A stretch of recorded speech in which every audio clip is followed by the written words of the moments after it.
very far forward. The Ida E. King Distinguished Visiting Professor of Holocaust Studies is an endowed chair and is named for the mother of Dr. Vera King Farris, who was a president of Stockton University from 1983 to 2003. She was a visionary who helped develop Stockton's Holocaust Resource Center. And the Ida E. King Distinguished Visiting Professor of Holocaust Studies annually brings to Stockton a different scholar of international reputation to teach and do research in the field of Holocaust studies. And this year, for fall semester of 2017 and spring semester of 2018, that professor is Dr. Alex Alvarez. Dr. Alvarez has taught for years at the Northern Arizona University in Flagstaff, Arizona, and is the author of many books and articles. His main areas of study are in the fields of collective and interpersonal violence, which includes genocide. His most recent book is the same title as this lecture, Unstable Ground, Climate Change, Borders, and Genocide.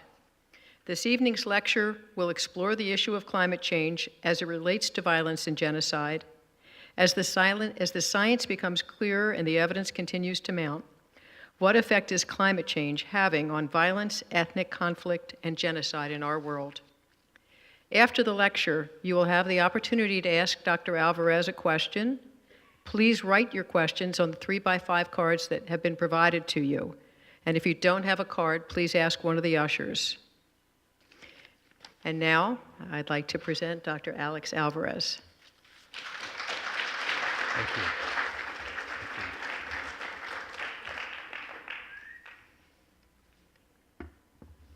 Good evening, everyone. How's everyone doing tonight? Good. Well, thank you for that introduction. It is a distinct honor and pleasure for me to be here with you tonight and to have this opportunity to speak with you.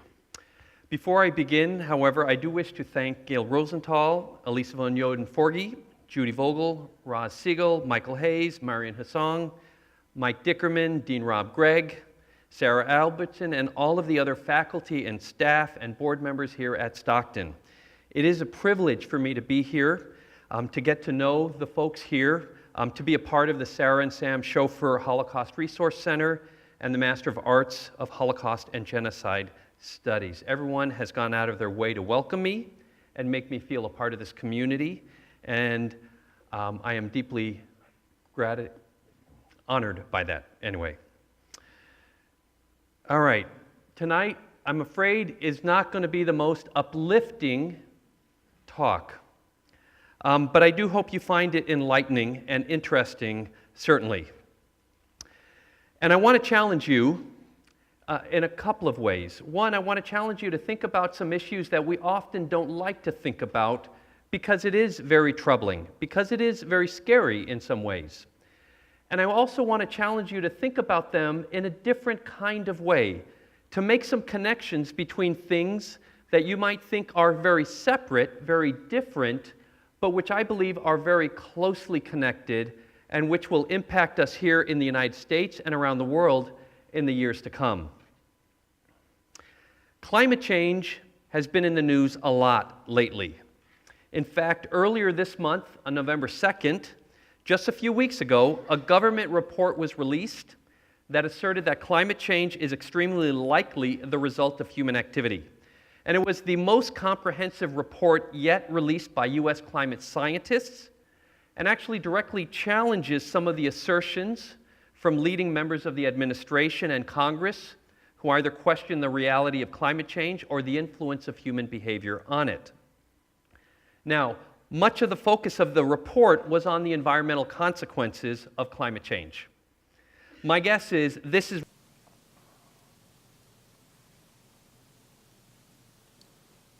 Thank you, and thank you, Alan. Today is a grand day. We're going to have an opportunity to do a number of celebratory acts, one of which is to present to the Board of Trustees a resolution naming the event room of the new Atlantic City Academic Building as the Fannie Lou Hamer Event Room. Pat Reed Merritt, and I know I saw her coming in, and Joe Walsh, brought the idea to the community on August 29th And I believe they are in the audience today. I know they are, and want to thank them for this wonderful idea.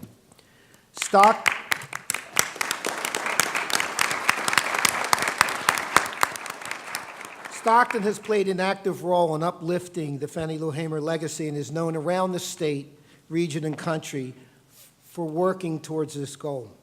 In the fall of 2004, the Africana Studies program was contacted by the New Jersey State Historical Commission to host a special event to commemorate then the 40th anniversary of Hamer's speech at the 1964 Democratic National Convention, which was held at Boardwalk Hall in Atlantic City. Since 2004, Stockton has hosted the annual Fannie Lou Hamer Human and Civil Rights Symposia.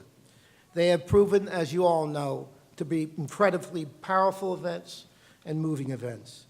October 2017, just last month, marked the 100th year anniversary of Mrs. Hamer's birth.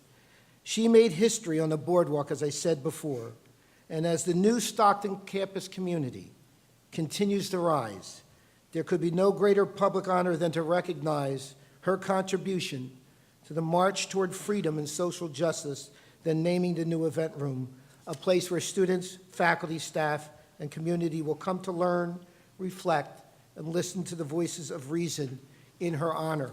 I can say unequivocally that if it had not been for Pratt Reed Merritt and her incredible work in support of the Fannie Lou Hamer Symposia each and every year, okay, this would not be a reality at Stockton.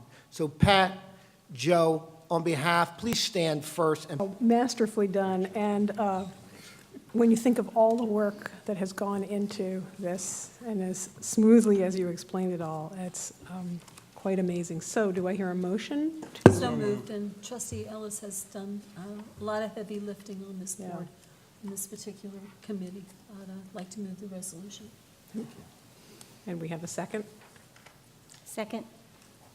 And Trustee Deininger? yes. Trustee Ciccone? Yes. Trustee Davis? Yes. Trustee Dolce? yes.